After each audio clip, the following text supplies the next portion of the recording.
All right, so thanks everybody for coming out this morning. I know it's not always everybody's favorite thing to do to get up early, but we have breakfast, so hopefully bacon made up for that.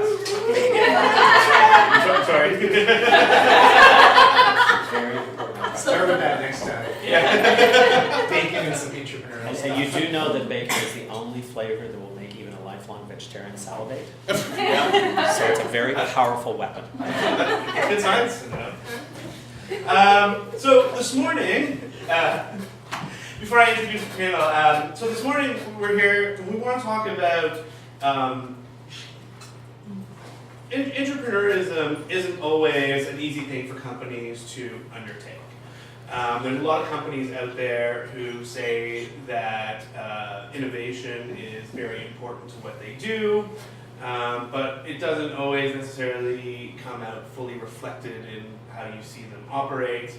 And then we have people like the Intrapreneurs that we like to talk about through the Alliance here, who are people who want to create change within their company. And although all their intentions are very good, it's sometimes hard because they're met with organizational sort of barriers in their way, be it how companies have previously operated or changing and evolving is not always easy to do. So I have a very formal description here that I'll just read out so that it's easier. So many organizations recognize that innovation is important as it helps them secure a future for themselves, and also is an attraction to top talent and entrepreneurial-minded people, hopefully like you guys. Similarly, entrepreneurs are attracted to the opportunities to lead major strategic and tactical transformations that render meaningful benefits internally and externally for companies. So if this is the case, why are we so often why does there wind up being friction between the people that say they want innovation and those who actually try and bring it? A key cause of this comes down to communication styles and interpretation from each party.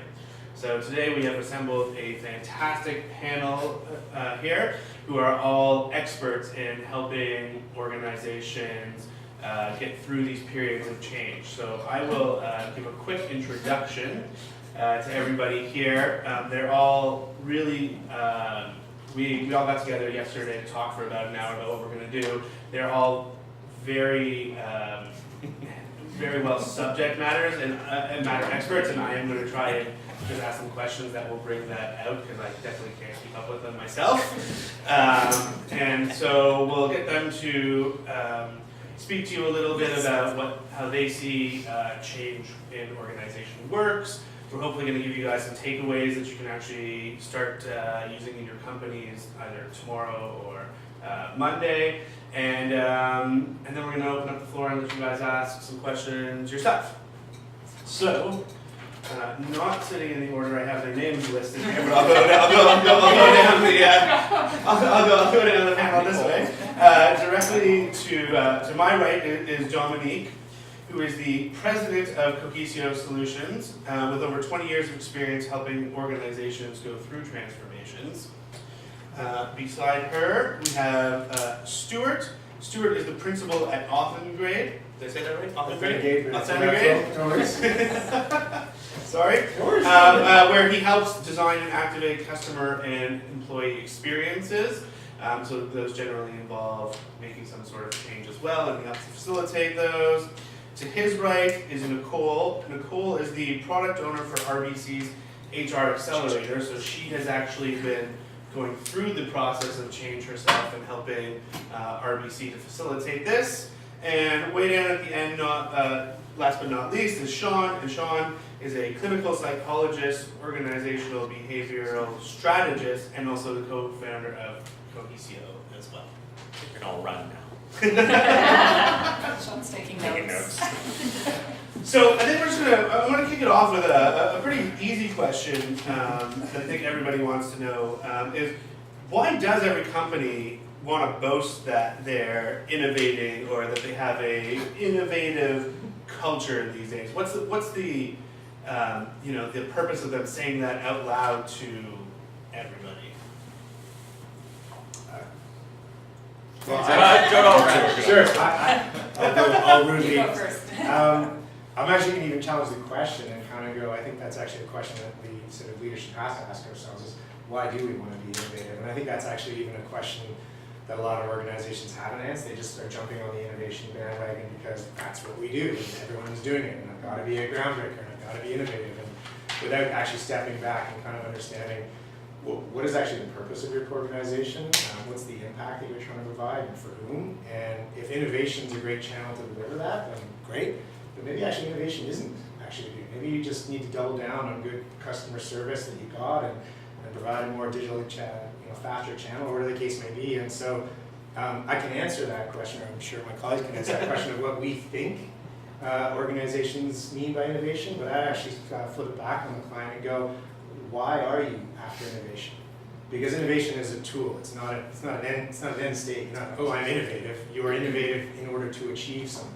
What are you trying to achieve? And is innovation the best way to do it versus operational efficiency of your existing model?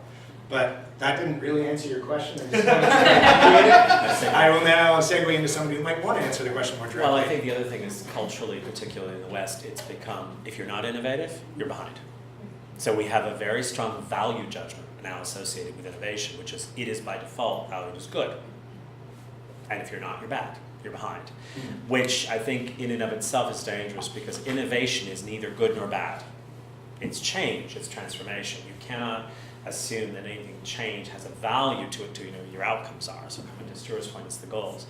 But I do think it's raised a level of pressure and expectation from a psychological and organizational perspective, particularly for those who feel, God forbid, they're perceived as resistors.